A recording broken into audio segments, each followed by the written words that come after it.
So that night, Han and Leia take a private moment together, and they're kind of looking out into the night sky.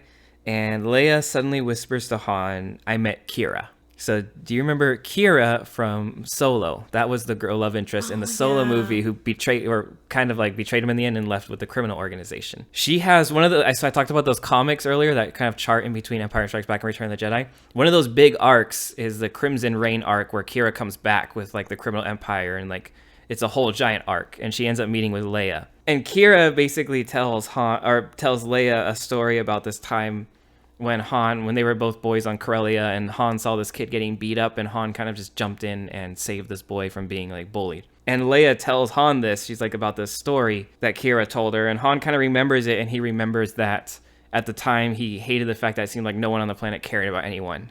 And so he like just jumped in to save this kid, and Leia tells him, well, like, you made a difference in that boy's life, and everyone has to start somewhere. And she's basically telling him that Han was always a good person, and this it was kind of indicated like all the way back then and there.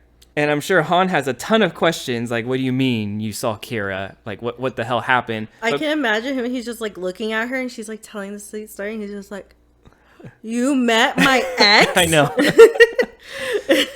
But he doesn't have time to ask questions because Zalma like interrupts them.